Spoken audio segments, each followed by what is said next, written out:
So I just want to thank everybody for tuning in once again to our daily updates around COVID-19. Today, we have a few guests with us on Facebook. We have Raul Malave, who is the Deputy Director of Public Safety. We have Dr. Wade, who is the Director of our Health and Community Wellness Department. Victor Cirillo, who is the Director of the Housing Authority, Newark Housing Authority, and Dr. Sharif Elmhall, who's the CEO of University Hospital. Before we begin, I just want to read this post. I'm going to give everybody an opportunity to address the post, but also talk about the things you want to talk about as well. So you can give the numbers. Everybody else can say what they want to say, but I want you to address this post. It's not really a positive post, but it's something that we need to address. It says, I tell the 911 operator, I think I have the coronavirus. The dude asked me about 15 questions. I'm like, bruh, where's the ambulance? And he's like, it's mandated by the government to ask these questions. Bruh, what? People could be dying. Not finished. Goes on. He ends the call like they are backed up and there will be a delay in the ambulance coming. Bruh, what? A whole hour goes by. I feel a little better. I decide I'm gonna take it down and sleep. I feel left for dead. Ambulance shows up another hour later. They call, I come out. EMT says, yeah, you can talk and are able to walk down the stairs. You don't need to go to the hospital. It's more infections there and the wait is 6 hours to be seen. Bro, what? I stay home and do home remedies. Today, I'm feeling much better. Last part. But if I were really sick, I would have died based on how City of Newark is handling these COVID cases. Raz Baraka, your handling of these COVID cases is a disgrace. 2-hour waits for EMTs, overcrowded hospitals, phone operator asking 15 questions before they send someone. That's his response. I obviously have a long response for that, but I think it would be helpful if we just go down the line and let people say what they want to say, but also respond to this. So I'll start with Dr. Elmhall, since it's more relevant to you, and then we can move on from there. Absolutely, Mayor. I'm happy to address that. These are unprecedented times, and the mayor has been clear about that with the city. I think Newark has been on the front end of responding to this in the entire state. I know that. I've seen the whole state in terms of our response and have the perspective of being a health commissioner in addition to the privilege of being the president of University Hospital now. We are seeing an unreal reality right now in our hospitals. We are seeing over 100 people now at University Hospital with COVID. We're seeing all of our intensive care units filled with people who need ventilators. Our emergency room has over 10 people on ventilators now waiting to get an intensive care unit bed. And the rest of the beds in the emergency room are filled with coronavirus patients who may need a ventilator. They're on the cusp.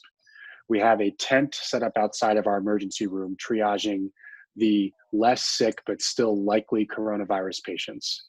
And that is the reality at every single hospital in this city and in this region right now. The screening questions that you are asked by emergency medical services are to find out if you are among the sickest in this city before resources, which are extremely limited in supply right now, are deployed to pick you up and take you to the hospital. That assessment that emergency medical technician made was an assessment based on expertise and experience. If you were walking, talking, able to walk down and upstairs, then not to minimize what you're going through. This is a tough illness to go through in all circumstances, but knowing what the picture looks like in all of our hospitals, including my own, the EMT was probably right. If you could have stayed, and clearly you stayed home to a point where you could hydrate, get sleep, self-care, and you were able to come out of this, then the right decision was made, because I'll tell you, the way that we are looking at our hospital now is that only folks who either need a ventilator or are in danger of needing a ventilator and are sick enough to be in the hospital are being admitted. That's just a function of the limited capacity that we have. Again, these are unprecedented times. Normally we have more than enough capacity in University Hospital and all of the hospitals in Newark, but this is a crisis. And so to say that, we'll answer your call, screen you for symptoms, that's very important because we have to do the screening right. But we have to make sure that that reality is clear to as many folks in the city as possible. And so what I'll say is I'll double down on what the mayor's been saying. Even if you are not ill, staying home is extremely important because the fewer the people who have this and may only have minor symptoms, the lower the likelihood that folks in our nursing homes, our senior living centers, many of our properties that have the elderly citizens of Newark, we're trying to protect those first and foremost because they're the highest risk folks that we are seeing now in our hospital. So I hope that helps a little bit in painting a picture of the reality. We care about all of you as a hospital, but we have to treat the folks that need the most severe care first. Dr. Wade, you want to chime in and give us the numbers too, if you can? Absolutely. So firstly, I want to give our Newark community the number of people who have tested positive in Newark, the county, and the state. As of today, we have 959 people, almost 1,000 people in Newark who have tested positive for coronavirus. Yesterday, we were at 863. We are increasing the number of positive cases by a minimum of 100 per day. The same is occurring in our county. Today, we have 3,067 positive coronavirus cases in the county. Yesterday, we had 2,617. So we've increased by over 400 just in one day. And for our state, we have 29,895 cases today. Yesterday, we had 25,590. So we've increased by 4,000 cases for the state just in one day. When we address deaths, in Newark, we have 28. We had 22 yesterday. In the county, we have 118. We had 99 yesterday. And in New Jersey, we had 664 today. We had 537 deaths today. So this is extremely serious, which is why following the mayor's guidelines for shelter in place is so critical. As Dr. Elnahar has already shared, okay, the best thing that we can do in addition to availing optimal care in the hospital, which University Hospital is doing, is to stay home, okay? We don't know who is positive. You have to assume that everybody is positive. And so whether you feel well or not, you could be carrying the virus. So it's critical that you minimize spread by staying home unless it's an emergency. Now, we do have, for individuals who are not feeling well and don't have a physician, we do have a federally qualified health center called the Mary Elijah Mahoney Health Center here in Newark. And I'm going to give you a telephone number, okay? If you're feeling that you need to speak to a doctor, then I would encourage you to,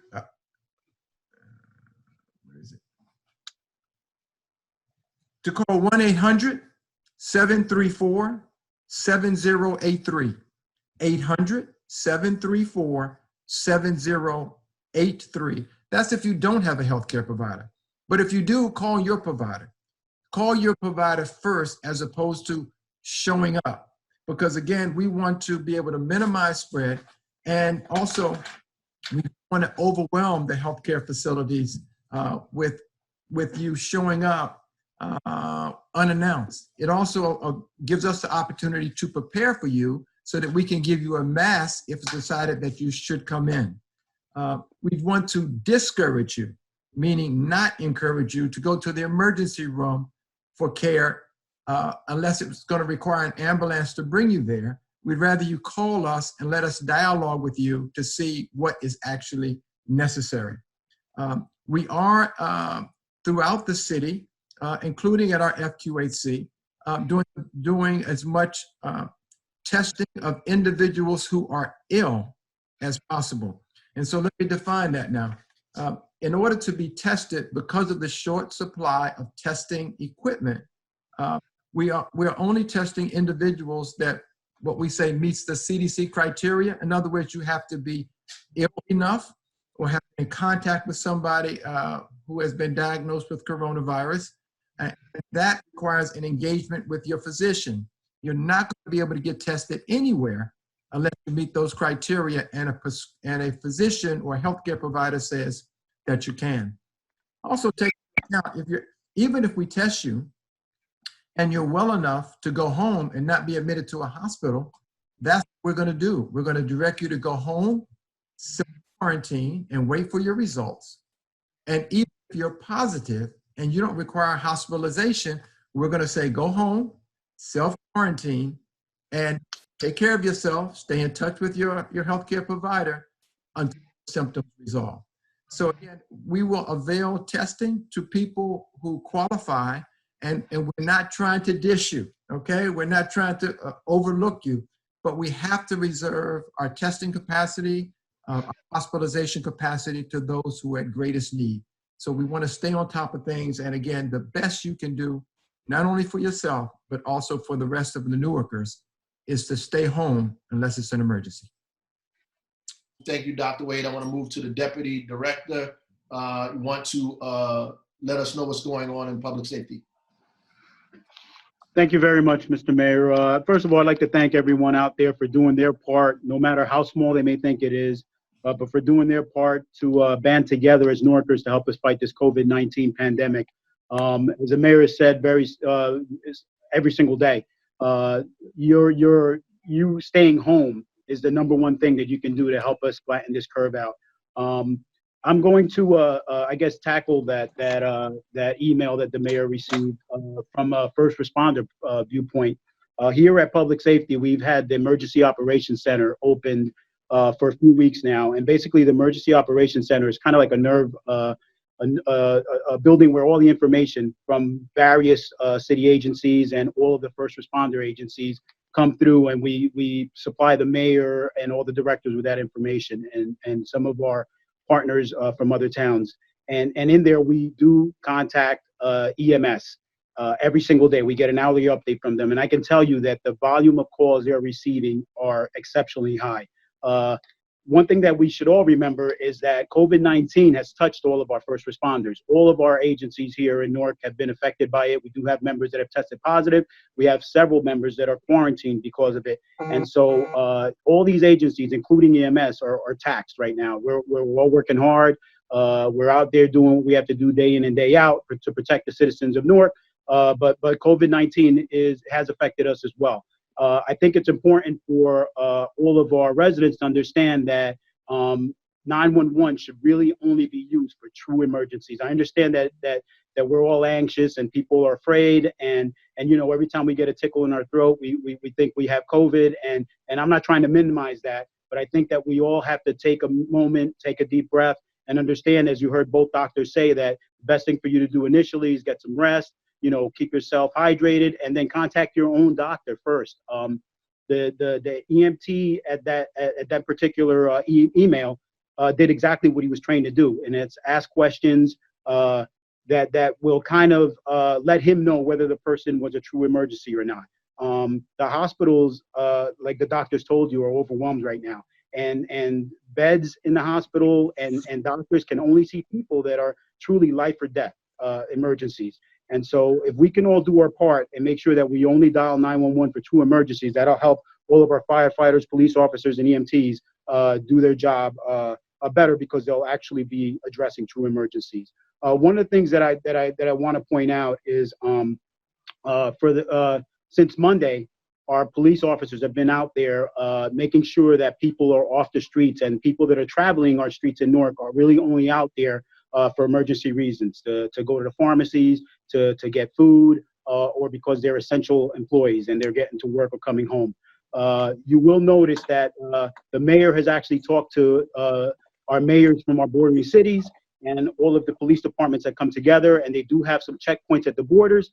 these checkpoints are informational. And what you'll see is that the police officers there are handing out information about COVID-19, ways that you can stay safe, and some of the symptoms that you will see if you do become infected. So they're informational sheets, and they're letting you know about the executive order that the mayor has and the governor has put out. And what we're finding out is that there's a lot of people out there that are not only misinformed but not informed. And we're several weeks into this now, and so that's alarming. Several people that are out there joyriding or just going out to visit friends. Those are things that are not covered under the executive order, and so it's important for all of us to, while we're in, sheltering in place, to use social media to get the word out that you should not go out unless it is an emergency, or unless you're an essential employee and are getting to work or out of work. But you shouldn't be out in the roads joyriding or just to get air. We need to flatten this curve, and the only way that we're going to get out of defeat this virus is if we all work together. I will give you a couple numbers. Since the police officers have been out there since Monday, they've closed 40 businesses for violations of the executive order, either staying open past the hours that they're allowed to, or for having too many people in the business. If you do go out to a pharmacy or one of the businesses that are allowed to be open under the executive order, it is important that you cooperate with them and understand that they cannot have more than 5 people inside that establishment. And if it's a restaurant, they're only allowed to do takeout. So please cooperate, do your part. Understand that you may have to wait outside, and while you're outside waiting, that you practice social distancing and don't, stay at least 6 feet away from the other people in line. And we have also handed out over 800 summonses since Monday. We spent the 2 weeks prior to that warning people, letting them know that if police stops them and they're out there and they're not out there and they're violating the executive order, that they will receive a summons. So we've had over 800 summonses for obstruction of administration of law, basically a violation of executive order. So please do your part to stay indoors. And once again, only dial 911 if it's a true life or death emergency. Thank you very much. And if we all stay in this together and do our part, we will overcome this. Thank you, Deputy Director. I want to turn on to Victor Cirillo, Newark Housing Authority, and then we're going to open up for questions that they have. Go ahead, Victor. Thank you, Mayor, and thank you for including us as part of your meetings on a daily basis, and allowing us to also have access to all the initiatives that are being undertaken at the city level. And thank you, all you guys, for your hard work as well. And everyone that's an essential employee out there. Hard work, a lot of hard work that has been done and continues to be done under a lot of pressure. Just want to address that issue of the correspondence that you received, Mayor, which proves that education is the key. And as the biggest landlord in the city, we operate, or we assist over 11,000 families, over 36,000 residents. We understood that education was going to be important at the beginning of this situation, at the beginning of the pandemic, and we sent out packets of information, both talking about what coronavirus is in English and Spanish, as well as initiatives to undertake in order to safeguard. So in order to safeguard yourself, to make sure that you're not in the line of potential cross contamination.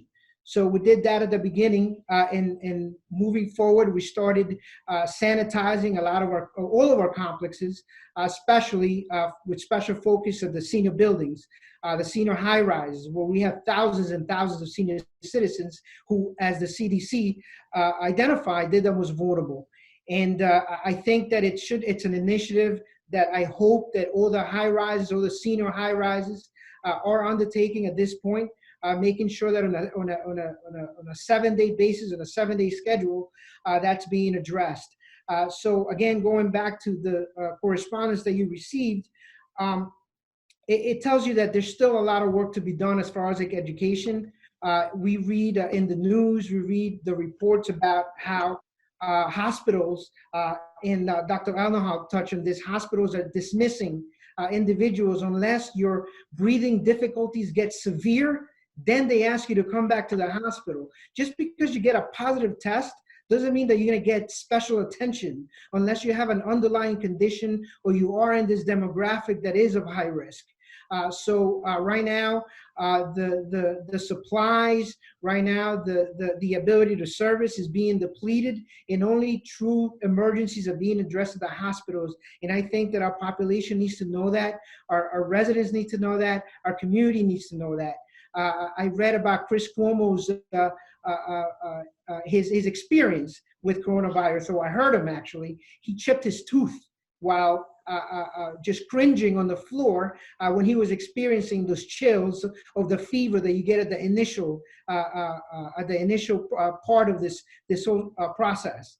And I wouldn't want to wish that on anybody. And we can, and that's an individual that's in a healthy state. Now think about the senior citizens. Think about the folks with underlying conditions in our community that would not be able to get through an experience like that. It's something that needs to be taken serious. Stay home, listen to us when we tell you we watch those cameras, we're issuing summonses, we're closing the business. It's for the benefit of the greater good. So again, as a community, I believe we're doing a tremendous job, Mayor. And thank you for not only the work that we're doing here in the city, but in the surrounding cities. We just need our community to really listen to us, continue to become more educated, so the points that you just expressed in that correspondence don't continue to happen. Thank you. So I know there's a couple of questions that folks asked us. I guess I have to ask those questions. So I'm gonna get those questions out and allow us the opportunity to address them. And there's a variety of questions for us. Let me get it.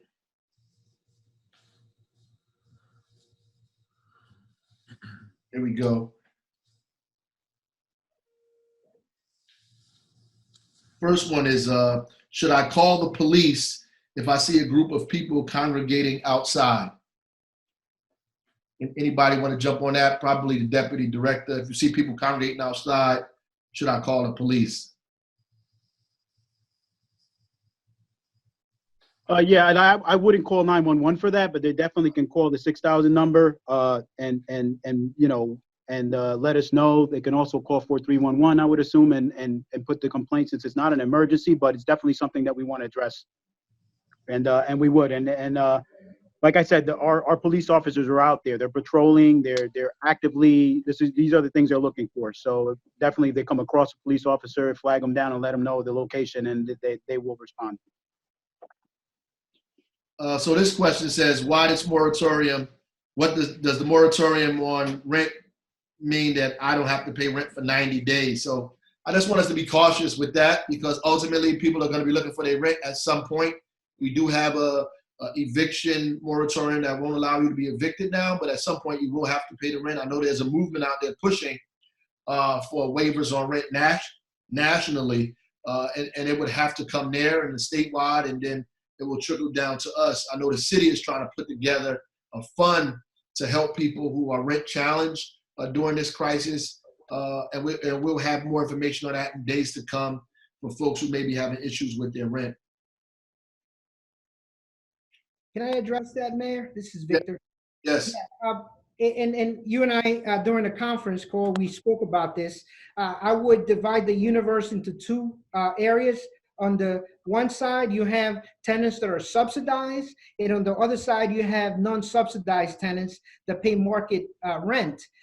With respect to the subsidized tenants, your rent is based on your ability to pay, and the federal government subsidizes the balance. So if you have experienced financial difficulties, I suggest that you do a certification. Contact your property manager, whatever program you subsidize under, whether it be housing authority or non-housing authority, you immediately need to do a recertification so your rent goes to either zero or a basic low rent as experienced. Now, if you are in a non-subsidized world and you're paying a market rent, my suggestion is to speak to your landlord if you are experiencing a financial difficulty, so the landlord is aware that the rent is not going to be forthcoming, and this way the landlords can take remedy. There are programs out there through the new CARES Act where they could seek remedies if their a balance sheet suffers as a result of clients not paying the rent.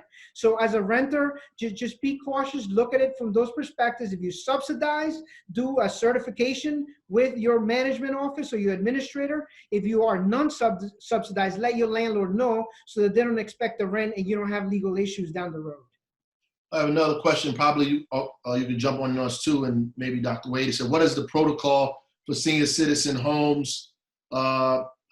And my relative was unresponsive when I called. I'm not able to go check on them. How am I able to check on them? And if they're sick, what happens? Sick, I would imagine they're saying if they assume that they may have COVID-19, then so that would probably take your response, and maybe Dr. Wade can respond to that, Victor, and Dr. Wade.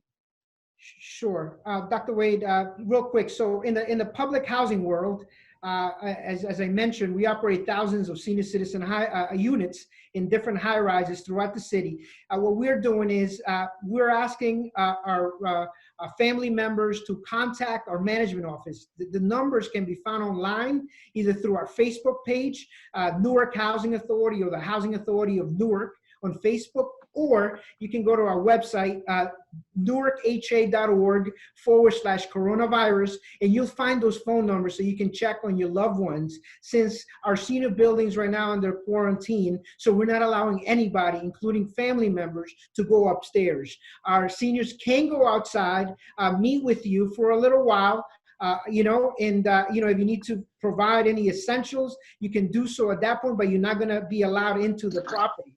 But yes, just contact your manager in office. They're there doing working hours. We also do wellness checks. We have a list of frail and elderly, and we perform daily wellness checks. And Dr. Wade is going to speak to that as well, because I know that the city has sent out correspondence to all the senior properties with similar guidelines, and we received those as well. Sure, thank you, Victor. I would add, again, echoing what Victor just said, if your relative is in a senior facility, then contacting the management office allows somebody from the facility to go knock on the door and check on them to make sure that they're okay. If your relative or you, once you recognize that your relative is in the apartment, has any questions about healthcare needs, etc., they should call their physician or primary care provider. And if they don't have one, again, I'm going to give you the number to our federally qualified health center, provide an opportunity for you to dialogue about their healthcare needs. That number is 800-734-7083. 800-734-7083. That should provide anyone in the city an opportunity to speak with a healthcare provider if they don't have one, or even if they do but cannot get connected to them, and we would welcome the opportunity to serve you. So I'll answer these next two. Then I have two for Dr. Elmahal. This one is it true that your business hasn't been open for a year, then you can't get a grant? That is true. We are responding to businesses that were shut down, closed based on an executive order as it relates to COVID-19. Obviously, this executive order was not in place last year, so you will not be eligible for that. Is it true if I go outside for any other reason that is not essential, will I get a fine? Yes, you will. It's possible that you will get a summons and a fine. These two are, I believe, are for you, Dr. Elmahal. It says, can I go to the university hospital for any other illness other than the coronavirus? And are the hospital employees, do they have to wear protective gear when I get there? Yeah, absolutely, Mayor. So I'll address the first one. We are still a level 1 trauma center. And if you have a severe condition, you're feeling severe symptoms, you call 911 and EMS will triage that and get you to the hospital if you need it. So, there's trauma can still happen. If someone falls down the stairs, for example, has a severe injury, we are still there to treat that. So it's not just coronavirus, but what I'll say is that you pretty much have to have a severe condition of some kind to be admitted to the hospital or to be in one of our intensive care units because of the load that the hospital is experiencing. So again, I would trust the advice you're hearing from the other city officials on this call. They're speaking from evidence, which is to say that if you can walk around, if you can climb stairs, if you can sort of take naps and drink water and you're able to eat, and you're able to do your activities of daily living, then chances are you can stay home and try to weather this. That doesn't mean you don't call your doctor. You always call your doctor, healthcare provider, FQHC if needed. Dr. Wade gave you that information. But unless you have a severe condition of some kind, it's going to be hard for the hospital system to help you during this time of crisis. The second question, sorry, Mayor. They asked about protective gear for the employees at University Hospital. Yes. So we have masks being offered all hospital employees when they come in, even if they don't work in a clinical area. And of course, we have personal protective equipment for every healthcare worker that goes in and out of a patient room, especially for someone with coronavirus. So that's something that I'm prioritizing. That's something that the city, the state, and the national stockpile have been helpful in so far as to get us enough N95 masks, enough gowns, enough gloves to be able to do that. We are moving soon to a mandatory masking policy for all employees in the hospital, even those that aren't in patient care areas. That's because we do have a cafeteria that has to remain open. There are places in the hospital where people have to congregate to a certain degree just to get food. And so to be safe about this and to protect against, again, that distribution where you have folks who are without symptoms, but who might have the virus, you still need to protect others from those individuals. And so we're doing everything we can to protect our employees. And by extension, that means protecting you, because these are folks that may see you either in the hospital or in the community. So it says, why aren't essential workers being tested for COVID-19 now, since they have to work? Dr. Wade, you want to jump on that? Sure. Because of the short supply of testing kits, we are reserving COVID testing first for patients who qualify. And then secondly, depending on the risk for essential workers in the healthcare setting, and then for public safety, we are gearing up, again, as we get those COVID test capabilities in, we will be testing all of our healthcare providers, public safety providers, and even our homeless outreach workers, so that we know their status and we can keep them safe.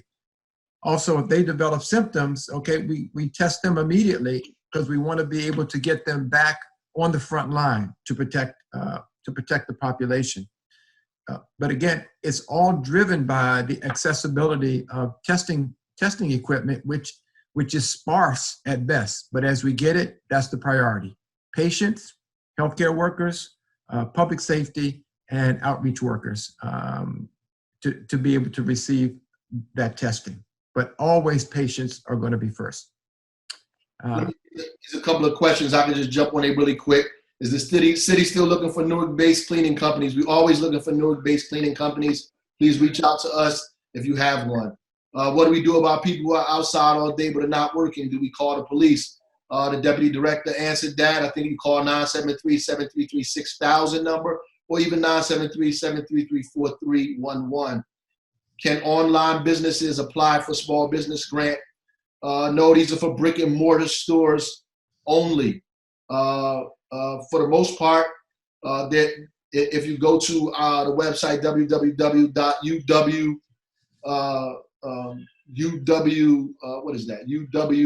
uwnewark.org, you should be able to find out more information about that anyway. This is one that says, are we now required to wear masks? So it's funny that Dr. Elmahal said that they're moving to everybody wearing a mask at the hospital. The city is moving to asking everybody, if you're coming outside, we ask you to wear a mask. Not really to protect yourself, but to protect people from you. So if we're moving in a direction that everybody is positive, we're assuming everybody is positive, then we have to assume that you in fact can give people the COVID-19, and we want you to cover your face.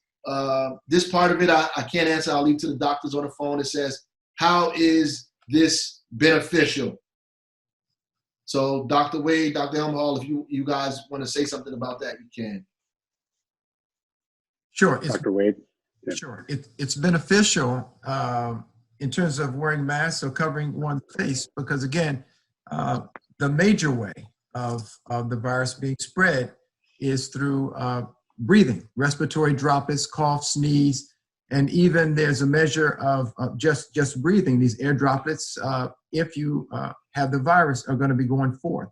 So again, to the degree that we can minimize those droplets or the virus exiting into the immediate air, the more it's going to protect other people. Wearing a mask is less so going to be protected for you. So again, covering, it's about minimizing the spread as opposed to an individual not becoming infected. Dr. Elno? Yeah, I think you covered it well, Dr. Wade. The only thing I'll add is that it's similar in concept to vaccination. If you're going to go to universal masking, if almost 100% of the population is wearing a mask, whether they're outside or in a grocery store or in one of the essential establishments like a pharmacy, the more protected everybody will be, because everybody will be protected from everybody else. So I think the mayor moving in this direction is wise, given how densely populated we are in Newark, and should hopefully aid in reducing the spread of the virus. But again, the most important thing is social distancing, which Newark moved to a while ago at the mayor's leadership as well as the state. So that's important to continue to do. Malave, Extra Supermarket on Avon Avenue is price gouging. What can we do to stop this? People can no longer afford to shop for food there. It's getting higher by the day. Oh, thank you for that. We'll definitely have somebody go look at that right now. You know, and we encourage anyone that comes across any places that are, you know, and they're shopping, while they're shopping, if they come across any place that they believe is price gouging, we do encourage everyone to make sure that they do call 4311 and report that, and it will be investigated. Here's another one for the doctors again. Is the virus airborne? Why are there so many positive cases in Newark? I'm scared. Doc Wade, absolutely, the virus is airborne, which is what makes it so easily transmittable, because it's coming out of our nose and mouth predominantly. And yes, those droplets can land on surfaces and therefore be transmitted that way, which is why we encourage you to wipe down your surfaces, wash your hands extremely thoroughly, you know, wipe down doorknobs and use your knuckle to press elevator buttons, etc. But by far, the major way of transmission is through aerolized droplets from coughing, sneezing, and even for asymptomatic persons, just very close contact in breathing. So yes, it is. It's easily spread, which again speaks to now as we start moving towards more universal mask or facial covering will help to minimize the spread. And again, stay home if you can, because it takes you out of the environment. I want to make one last comment. As you're thinking about whether I feel I need to go to a healthcare facility, outpatient, or to a hospital, those are the places that you're going to have the highest concentration of the virus, because people who are going there are sick. So unless you absolutely need to go, you are much better off staying home, taking the advice of your healthcare provider, whether you're positive, whether you're waiting for results, or whether you're negative. That's the way you're going to be best served.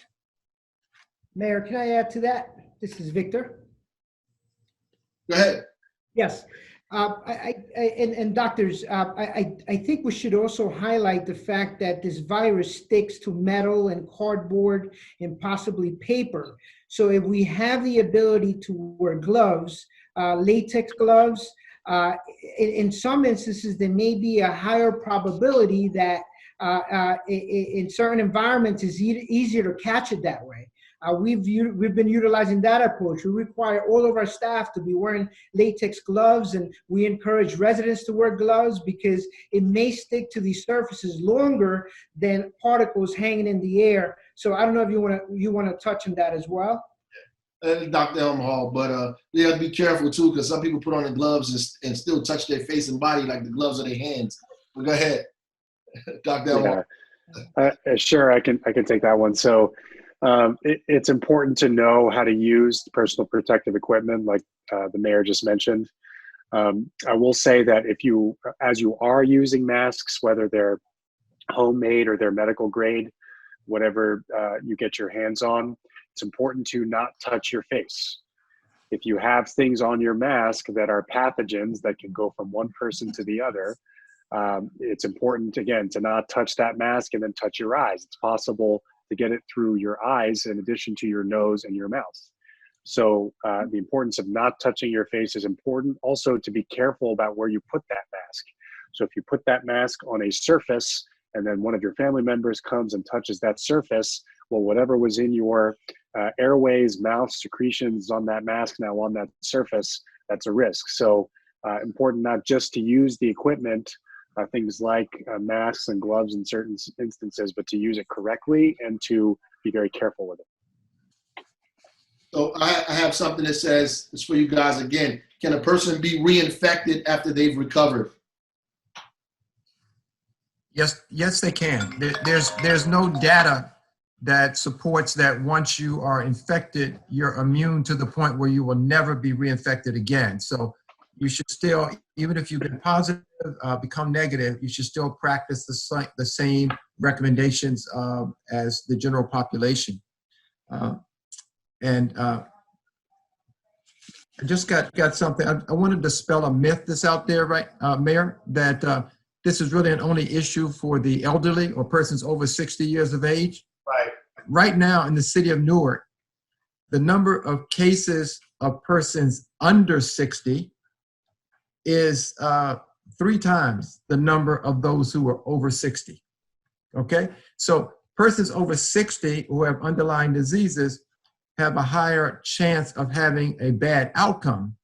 But in terms of infectivity and active cases right now, we have twice as many cases for persons under 60. So everybody has the potential of being infected, and being younger does not protect you. So we want all ages, from teenagers to adults and to middle age, to take this just as seriously as we are recommending for our elderly population. You want to add to that, Dr. Elmhall, or that's good? No, that's, I think, a perfect explanation. Not only are you still vulnerable to this if you're under the age of 60, but you may not even know you have it. You can be completely without symptoms. And in that situation, it's not a danger to you, it's a danger to everybody else if you don't follow these guidelines, including your own loved ones. And so the importance of following all of the guidelines, they're universal, they're for everybody in the city and the state at this point, cannot be underemphasized. Thank you. Is it true that, and this last couple of questions, is it true that if my relative dies of COVID-19 that they must be cremated? Some serious questions here. I don't know the answer to that at all. That they must be. Dr. Wade, did you want to? I'll take a stab at it. There's not a yes or a no, if you will. Obviously, because it's really going to be a family decision. Not being able to hold a traditional family funeral where you have a large gathering of individuals, family's going to have to make a decision whether to cremate the deceased one or find a way in a place where the body is going to be cold stored until could be months from now. So it really becomes a family decision. Unfortunately, that which we're used to doing in terms of funerals is not going to be able to happen in this current environment. That's good. So you got I can answer a couple of these. What is the last one for you guys?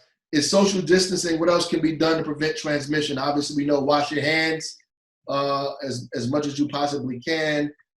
Sneeze and cough into the corner of your arm. Those are the things that I know. Wipe down surfaces. And the most important thing, stay in the house. Right? That's if I missed anything, you guys jump on it, please. They have questions about Easy Pass businesses and a couple other the other places, Amazon, about these places being open and not practicing social distancing, not having PPE for the employees. We address that regularly. Dr. Wade has already sent folks out from the health department, police department, have already been to a couple of these establishments, requiring them to do specific things. If you have issues around that, call 973-733-4311. I think Newark is taking extreme precaution, which is good. What if the towns around us are not doing the same thing? Thank God that the towns around us are starting to do the same thing. So it is catching on. That's a good one. Is it okay for me to go outside during the day to go to the park? Well, different places are suggesting that you have the ability to do that. In Newark, we're not encouraging people to go to the park because there are crowds of people in the park at one time. We're encouraging you to stay in your backyard, on your porch, in front of your establishment, a couple of minutes, get some fresh air, do what you need to do, go back inside. That's what we're encouraging you to do. If you have an emergency, you need to make a grocery run, the doctor, the pharmacy, those kinds of specific things, you're an essential employee, these are the reasons that you should be able to come outside.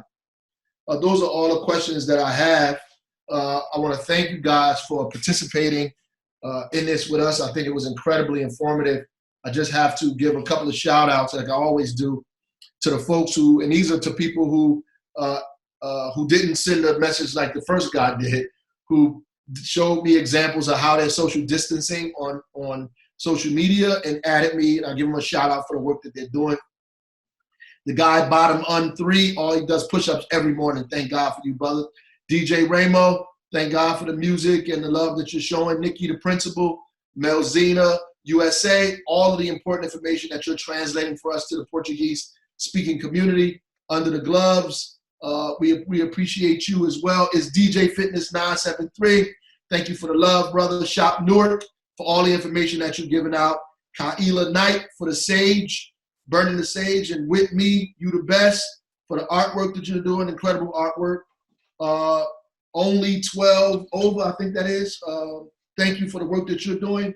And this is Sid, I can't say it, so CYDONIAOS. Appreciate you. And the cooking that you're doing at home. Show people how to cook at home. And BCCOF Newark, Capo Edagage, thank you. And Valerie, no other, thank you. Affluent Andrea, thank you for the Jews and making the mask for the folks in the community, those creative masks. D. Jennings, Public Safety, thank you for the push-ups and the working out in straight, solid clothing. Thank you for the work that you're doing out there and shouting us out, the love that you're giving the community. And Grim Yana, who highlighted the superintendent's meeting with all the seniors today at 11:30. Thank you for being on. Thank all of y'all for the work you're doing to help us keep sane and keep our sanity while we're social distancing in the house, while we're sheltering in place. We thank you. We appreciate you. We're only going to get through this if we get through it together. Love all of you. Godspeed. Hang on in there. This will be over soon.